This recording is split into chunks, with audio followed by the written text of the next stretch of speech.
Sam becomes certain that something isn't right between Megan and Will. After weeks of being ignored and subtly controlled, he decides to act, secretly installing a camera inside Megan's home. His goal is straightforward: gather solid evidence that she is manipulating Will and finally reveal the truth. However, there's one major setback: the device refuses to connect. Already anxious and overwhelmed, Sam grows more frantic as the technology fails him. This feels like his one and only opportunity to secure proof. Megan has repeatedly convinced him that if he speaks out, no one will take him seriously. As the evening unfolds, it increasingly seems as though she's staying one step ahead. Nick begins to notice that something isn't right. Sam is constantly staring at his phone, claiming he's studying, yet acting completely unlike himself. Concerned, Nick contacts Will, thanking him for taking Sam to the concert and casually asking whether he seems okay. Will quickly downplays any concerns, assuring him that Sam is perfectly fine. It's all part of the performance. Hoping to ease the pressure on his son, Nick messages Sam and suggests skipping revision for the night so they can go to the cinema instead. Though well-intentioned, the plan unknowingly hands Megan and Will exactly the opportunity they need.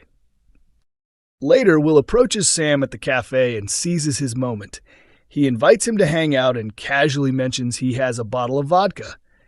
Desperate for companionship and eager to feel understood, Sam agrees without hesitation.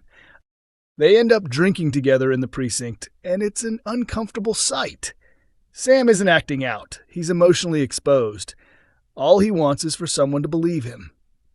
When Daniel unexpectedly finds them, Will bolts immediately, abandoning Sam to face the fallout alone. Daniel escorts him home, where Sam explains to Nick and Toya that he drank because he's overwhelmed and terrified of messing up his future. Nick and Toya accept his explanation. And that is precisely what Megan has anticipated, that Sam will appear troubled, erratic, and unreliable. Later, in a quietly disturbing scene, Megan and Daniel are seen together at the pub.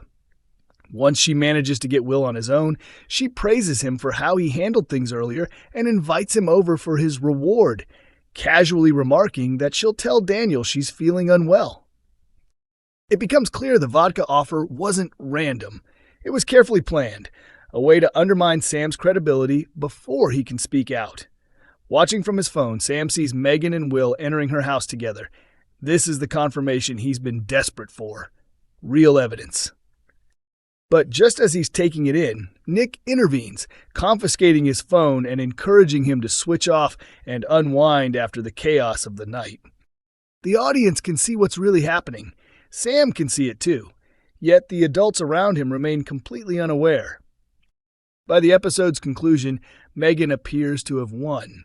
She has manipulated Will, engineered circumstances that paint Sam as unstable, and successfully diverted suspicion from herself. It's infuriating to witness, and deeply unsettling. Still, if there's one thing Coronation Street excels at, it's building long, simmering tension. And with Sam still determined to be heard, this storyline feels far from over. Coronation Street reveals huge twist in Debbie's storyline. Coronation Street has delivered a fresh blow to Kevin Webster and Ronnie Bailey's mission to expose Carl over the Corriedale collision and secure Debbie's release. In Wednesday night's episode, 19th of February, Kevin and Ronnie gained entry to Carl's hotel suite using a master key. Carl accused them of intimidation, firmly stating he had no plans to admit anything and smugly remarking that Debbie would be released soon enough. Refusing to back down, Kevin and Ronnie physically escorted Carl to the police station, determined that he would finally admit to being behind the wheel on the night of the crash. Once there, Carl turned the tables, informing an irritated Kit Green that he wished to press charges against Kevin and Ronnie for assault, pointing to visible marks on his face as supposed proof. Kevin defended their actions by describing it as a citizen's arrest, insisting Carl had deliberately concealed crucial details about the accident. He openly declared that Carl had been driving the vehicle that evening, prompting Kit to separate the three men for individual questioning.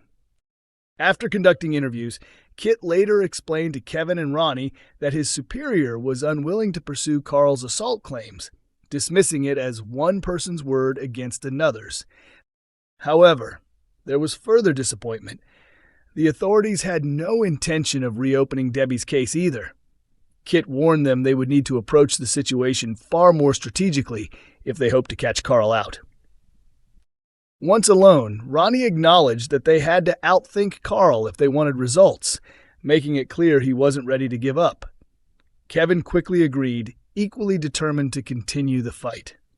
With Debbie's freedom hanging in the balance, Carl took a darker approach. After spending the night with Jody Ramsey, he revealed he was prepared to fight dirty in order to secure everything he wanted. In the closing moments of the episode, Debbie was informed by a prison officer that her brother had arranged to see her. Assuming Kevin had come to visit, she was stunned when Carl appeared instead. A dramatic twist for viewers aware that he is secretly her son. ITV delivers blow to fans hoping for another Corriedale crossover. Soap viewers who loved the recent Corriedale event have been left disappointed, as Coronation Street and Emmerdale chief Ian MacLeod has dismissed the idea of staging another joint special between the two dramas.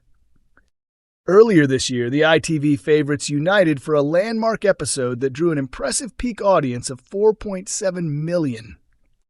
The crossover centered on the wedding of Debbie Webster and Ronnie Bailey, but the celebration descended into tragedy when a devastating multi-vehicle crash occurred, ultimately resulting in the death of Billy Mayhew.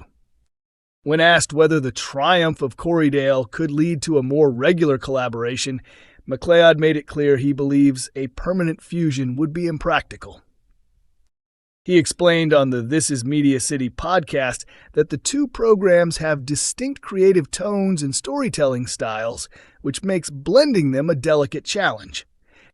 According to him, the team had to tread carefully to ensure the special didn't feel like an awkward mashup of two mismatched shows stitched together. He went on to stress that a long-term partnership simply wouldn't succeed, highlighting the contrast between Emmerdale's darker, more eccentric feel and Coronation Street's comparatively realistic approach. MacLeod also questioned the logic of merging two highly successful brands, suggesting that combining them permanently might not actually enhance their overall strength. From his perspective, committing to an ongoing crossover arrangement just doesn't add up. He further ruled out the prospect of a follow-up event such as a Corriedale 2, arguing that repeating the concept would lack the same buzz because audiences have already experienced it once. He noted that anticipation would likely dip before it even aired, and inevitable comparisons to the original could lead viewers to criticize it unfairly. In his view, a single standout event works best as a one-off spectacle. Previously, MacLeod shared that both ITV soaps are set to undergo significant production upgrades aimed at enhancing their visual presentation while still preserving their unique identities. He confirmed that new camera equipment and improved post-production systems will be introduced so the shows can better compete with high-end streaming platforms like Netflix.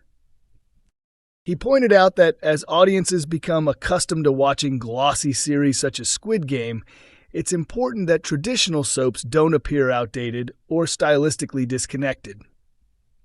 The goal, he explained, is to modernize the look of both dramas while maintaining some of the cinematic qualities showcased during the Corriedale special.